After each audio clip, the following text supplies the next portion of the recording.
माढा लोकसभा मतदारसंघाची सध्या सर्वदूर चर्चा आहे। सत्ताधारी भाजपने ज्येष्ठ नेते विजयसिंह मोहिते पाटील यांचे पुतणे धैर्यशील मोहिते पाटील यांना उमेदवारी नाकारून विद्यमान खासदार रणजितसिंह नाईक निंबाळकर यांना पुन्हा संधी दिल्यामुळे मोहिते पाटील कुटुंबियाची नाराजी अजूनही कायम आहे। त्यांची ही नाराजी शरद पवार दूर करणार आणि महाविकास आघाडीतून मोहिते पाटलांना उमेदवारी मिळणार अशा चर्चा देखील रंगल्या होत्या। माढ्यातील राजकीय घडामोडी मोठ्या प्रमाणात बदलताना दिसून येत आहेत, त्यामुळे या मतदारसंघावर सर्वांच्या नजरा वळल्यात। मोहिते पाटील यांना एखाद्या निवडणुकीत उमेदवारी नाकारण्याचा हा पहिलाच प्रसंग नाही। याआधीही असा प्रसंग या घराण्याला दोनदा अनुभवायला मिळालाय आणि याच संदर्भात आपण या व्हिडिओतून सविस्तराने माहिती घेऊयात। नमस्कार, मी प्रतीक्षा ननावरे आणि तुम्ही पाहताय फॉर द पीपल न्यूज। पुढे जाण्यापूर्वी फॉर द पीपल न्यूजला सबस्क्राइब, लाईक व फॉलो करा। महाराष्ट्राच्या राजकारणात गेल्या 75 वर्षातील मातब्बर घराणं अशी अकलूजच्या मोहिते पाटील घराण्याची ओळख आहे।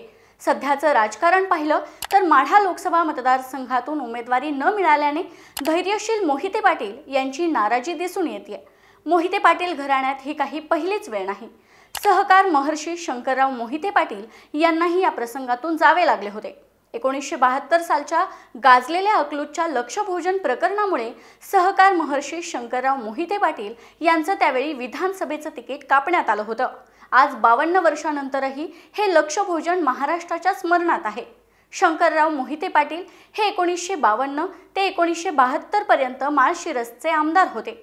2 साखर कारखान्यांसह जिल्हा मध्यवर्ती सहकारी बँक, जिल्हा परिषद अशा एक ना अनेक संस्थांचे ते प्रमुख राहिलेले शंकरराव मोहिते पाटील यांचे ज्येष्ठ पुत्र विजयसिंह यांचा 1972 साली अकलूजमध्ये शाही विवाह सोहळा संपन्न झाला। त्यावेळी महाराष्ट्रात दुष्काळ पडला होता आणि अशाच वातावरणात मोहिते पाटील यांनी लाखभर माणसं जेवायला घातली। उन्हाळ्यात लोकांना सरबत देण्यासाठी चक्क विहिरीत साखरेची पोती आणि बर्फाच्या लाद्या टाकल्या। या लक्षभोजनाची चर्चा देश पातळीवर झाली। त्या घटनेनंतर अकलूजचे मोहिते पाटील प्रकाश झोतात आले। यात काही गोष्टी अतिरंजक होत्या खऱ्या, परंतु लक्षभोजनावर अनेक वृत्तपत्रांनी टीकेची झोड उठवली होती आणि याची दखल अर्थात नवी दिल्लीतील काँग्रेस पक्षश्रेष्ठींना घ्यावी लागली। परिणामी त्यातूनच सहकार महर्षी शंकरराव मोहिते पाटील यांचे माळशिरस विधानसभेचे तिकीट कापण्यात आलं होतं।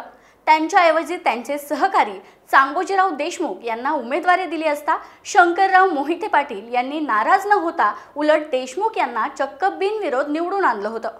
सहकार महर्षी शंकरराव मोहिते पाटील यांना पुढे 1978 सालच्या विधानसभा निवडणुकीत पराभूत व्हावे लागले।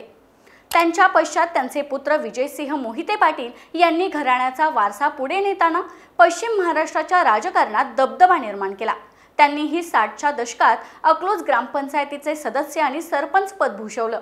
तिथून त्यांची राजकीय वाटचाल उपमुख्यमंत्री पदापर्यंत येऊन पोहोचली, परंतु त्यानंतर त्यांची राजकीय पिछेहाट होत गेली। पहिलं तिकीट कापलं ते शंकरराव मोहिते पाटील यांचं, तर दुसऱ्यांदा मोहिते पाटील घराण्यात तिकीट कापलं ते 2019च्या लोकसभा निवडणुकीवेळी।